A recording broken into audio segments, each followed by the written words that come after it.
A Wizard from Gettysburg, a short story by Kate Chopin. It was one afternoon in April, not long ago, only the other day, and the shadows had already begun to lengthen.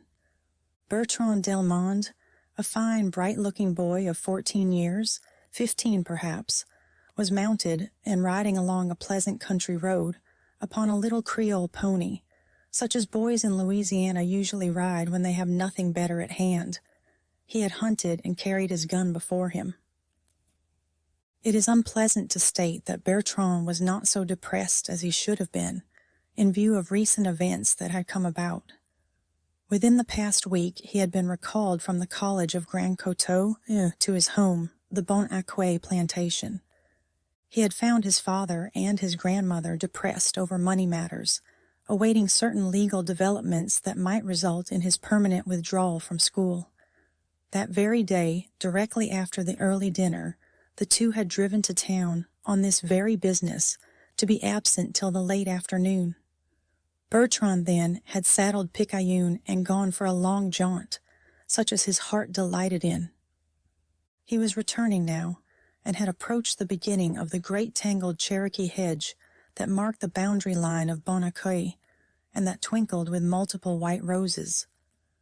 The pony started suddenly and violently at something there in the turn of the road, and just under the hedge. It looked like a bundle of rags at first, but it was a tramp, seated upon a broad, flat stone. Bertrand had no maudlin consideration for tramps as a species. He had only that morning driven from the place one who was making himself unpleasant at the kitchen window. But this tramp was old and feeble. His beard was long and as white as new-ginned cotton, and when Bertrand saw him he was engaged in stanching a wound in his bare heel with a fistful of matted grass. "What's wrong, old man?" asked the boy kindly. The tramp looked up at him with a bewildered glance, but did not answer. "Well," thought Bertrand, "since it's decided that I'm to be a physician some day, I can't begin to practice too early." He dismounted and examined the injured foot. It had an ugly gash. Bertrand acted mostly from impulse. Fortunately, his impulses were not bad ones. So nimbly and as quickly as he could manage it, he had the old man astride Picayune, whilst he himself was leading the pony down the narrow lane. The dark green hedge towered like a high and solid wall on one side. On the other was a broad open field, where here and there appeared the flash and gleam of uplifted polished hose that Negroes were plying between the even rows of cotton and tender corn. "This is the state of Louisiana," uttered the tramp quaveringly. "Yes, this is Louisiana," returned Bertrand cheerily.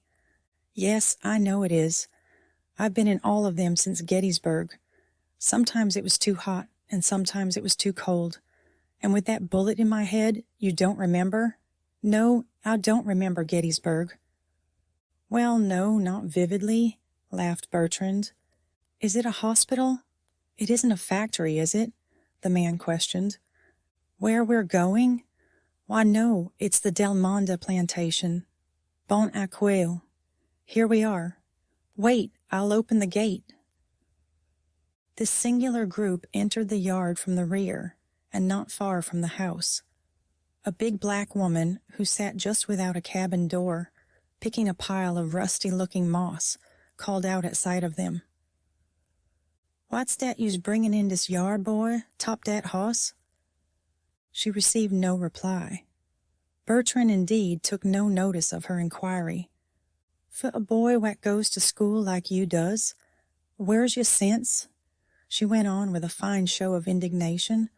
Then muttering to herself, "Ma'am Bertrand and Mars St. Ange ain't gwine stand dat. I knows dey ain't. Da, if he ain't done sawed him on the gallery, plumb down in his pa's rocking chair." Which the boy had done, seated the tramp in a pleasant corner of the veranda, while he went in search of bandages for his wound. The servants showed high disapproval, the housemaid following Bertrand into his grandmother's room, whither he had carried his investigations. "What you tearin' your grandma's closet to pieces dat-a-way, boy?" she complained in her high soprano. "I'm looking for bandages." "Den why you don't ax for bandages and left your grandma's closet alone? You want to listen to me. You gwine get shit of dat tramp settin' da next to the dining room. When the silver be missin', 'tain't you what gwine get blame, it's me." "The silver? Nonsense, Cindy. The man's wounded, and can't you see he's out of his head?" "No mo' out'n his head 'n I is. 'Tain't me what want to triss. Trust him wid the storeroom key, if he is out'n his head," she concluded with a disdainful shrug. But Bertrand's protege proved so unapproachable in his long-worn rags that the boy concluded to leave him unmolested till his father's return, and then ask permission to turn the forlorn creature into the bathhouse, and array him afterward in clean, fresh garments. So there the old tramp sat in the veranda corner, stolidly content, when St. Ange Delmandé and his mother returned from town. St. Ange was a dark, slender man of middle age, with a sensitive face and a plentiful sprinkle of gray in his thick black hair. His mother, a portly woman and an active one for her 65 years. They were evidently in a despondent mood. Perhaps it was for the cheer of her sweet presence that they had brought with them from town a little girl, the child of Madame Delmandé's only daughter, who was married and lived there. Madame Delmandé and her son were astonished to find so uninviting an intruder in possession, but a few earnest words from Bertrand reassured them, and partly reconciled them to the man's presence, and it was with wholly indifferent though not unkindly glances that they passed him by when they entered. On any large plantation there are always nooks and corners where, for a night or more, even such a man as this tramp may be tolerated and given shelter. When Bertrand went to bed that night, he lay long awake thinking of the man, and of what he had heard from his lips in the hushed starlight. The boy had heard of the awfulness of Gettysburg, till it was like something he could feel and quiver at. On that field of battle this man had received a new and tragic birth. For all his existence that went before was a blank to him. There, in the black desolation of war, he was born again, without friends or kindred, without even a name he could know was his own. Then he had gone forth a wanderer, living more than half the time in hospitals, toiling when he could, starving when he had to. Strangely enough, he had addressed Bertrand as St. Ange, not once, but every time he had spoken to him. The boy wondered at this. Was it because he had heard Madame Delmandé address her son by that name and fancied it? So this nameless wanderer had drifted far down to the plantation of Bon Accueil, and at last had found a human hand stretched out to him in kindness. When the family assembled at breakfast on the following morning, the tramp was already settled in the chair, and in the corner which Bertrand's indulgence had made familiar to him. If he had turned partly around, he would have faced the flower garden, with its gravelled walks and trim parterres, where a tangle of color and perfume were holding high revelry this April morning, but he liked better to gaze into the backyard, where there was always movement, men and women coming and going, bearing implements of work, little Negroes in scanty garments darting here and there, and kicking up the dust in their exuberance. Madame Delmandé could just catch a glimpse of him, through the long window that opened to the floor and near which he sat. Mr. Delmandé had spoken to the man pleasantly, but he and his mother were wholly absorbed by their trouble and talked constantly of that, while Bertrand went back and forth ministering to the old man's wants. The boy knew that the servants would have done the office with ill grace, and he chose to be the cupbearer himself to the unfortunate creature for whose presence he alone was responsible. Once, when Bertrand went out to him with a second cup of coffee steaming and fragrant, the old man whispered, "What are they saying in there?" pointing over his shoulder to the dining room. "Oh, money troubles that will force us to economize for a while," answered the boy.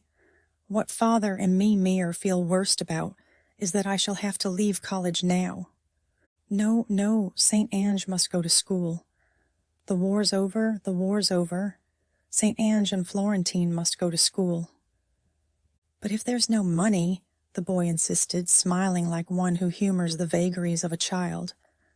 Money, money, murmured the tramp. The war's over. Money, money. His sleepy gaze had swept across the yard into the thick of the orchard beyond, and rested there. Suddenly he pushed aside the light table that had been set before him, and rose, clutching Bertrand's arm. "St. Ange, you must go to school," he whispered. "The war's over," looking furtively around. "Come, don't let them hear you. Don't let the Negroes see us. Get a spade, the little spade that Buck Williams was digging his cistern with." Still clutching the boy, he dragged him down the steps as he said this, and traversed the yard with long, limping strides, himself leading the way. From under a shed where such things were to be found, Bertrand selected a spade, since the tramp's whim demanded that he should, and together they entered the orchard. The grass was thick and tufted here, and wet with the morning dew. In long lines, forming pleasant avenues between, were peach trees growing, and pear and apple and plum. Close against the fence was the pomegranate hedge, with its waxen blossoms brick red. Far down in the center of the orchard stood a huge pecan tree, twice the size of any other that was there, seeming to rule like an old-time king. Here Bertrand and his guide stopped. The tramp had not once hesitated in his movements since grasping the arm of his young companion on the veranda. Now he went and leaned his back against the pecan tree, where there was a deep knot, and looking steadily before him, he took 10 paces forward. Turning sharply to the right, he made 5 additional paces. Then, pointing his finger downward and looking at Bertrand, he commanded, "There, dig. I would do it myself, but for my wounded foot. For I've turned many a spade of earth since Gettysburg. Dig, St. Ange, dig. The war's over. You must go to school."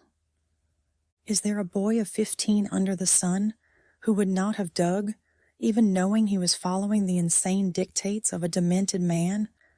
Bertrand entered with all the zest of his years and his spirit into the curious adventure. And he dug and dug, throwing great spadefuls of the rich, fragrant earth from side to side. The tramp, with body bent and fingers like claws clasping his bony knees, stood watching with eager eyes that never unfastened their steady gaze from the boy's rhythmic motions. "That's it," he muttered at intervals. "Dig, dig, the war's over. You must go to school, St. Ange." Deep down in the earth, too deep for any ordinary turning of the soil with spade or plow to have reached it, was a box. It was of tin, apparently, something larger than a cigar box, and bound round and round with twine, rotted now and eaten away in places. The tramp showed no surprise at seeing it there. He simply knelt upon the ground and lifted it from its long resting place. Bertrand had let the spade fall from his hands and was quivering with the awe of the thing he saw. Who could this wizard be that had come to him in the guise of a tramp, that walked in cabalistic paces upon his own father's ground, and pointed his finger like a divining rod to the spot where boxes, maybe treasures, lay? It was like a page from a wonder book. And walking behind this white-haired old man, who was again leading the way, something of childish superstition crept back into Bertrand's heart. It was the same feeling with which he had often sat long ago in the weird firelight of some Negro's cabin, listening to tales of witches who came in the night to work uncanny spells at their will. Madame Delmandé had never abandoned the custom of washing her own silver and dainty china. She sat, when the breakfast was over, with a pail of warm suds before her that Cindy had brought to her, with an abundance of soft linen cloths. Her little granddaughter stood beside her playing, as babies will, with the bright spoons and forks, and ranging them in rows on the polished mahogany. St. Ange was at the window making entries in a notebook, and frowning gloomily as he did so.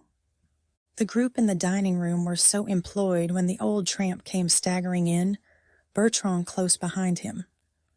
He went and stood at the foot of the table, opposite to where Madame Delmandé sat, and let fall the box upon it. The thing in falling shattered, and from its bursting sides gold came clicking, spinning, gliding, some of it like oil, rolling along the table and off it to the floor, but heaped up, the bulk of it, before the tramp. "Here's money," he called out, plunging his old hand in the thick of it. "Who says St. Ange shall not go to school? The war's over. Here's money. St. Ange, my boy," turning to Bertrand and speaking with quick authority, "tell Buck Williams to hitch Black Bess to the buggy and go bring Judge Parkerson here." Judge Parkerson, indeed, who had been dead for 20 years and more.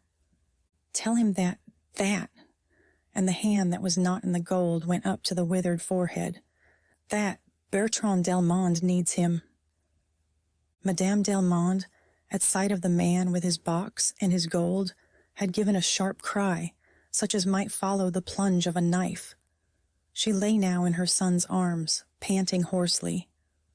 "Your father, St. Ange, come back from the dead, your father." "Be calm, mother," the man implored. "You had such sure proof of his death in that terrible battle. This may not be he." "I know him. I know your father, my son." And disengaging herself from the arms that held her, she dragged herself as a wounded serpent might to where the old man stood. His hand was still in the gold, and on his face was yet the flush which had come there when he shouted out the name Bertrand Delmandé. "Husband," she gasped, "do you know me? Your wife?" The little girl was playing gleefully with the yellow coin. Bertrand stood, pulseless almost, like a young Actaeon cut in marble. When the old man had looked long into the woman's imploring face, he made a courtly bow. "Madame," he said, "an old soldier, wounded on the field of Gettysburg, craves for himself and his 2 little children your kind hospitality,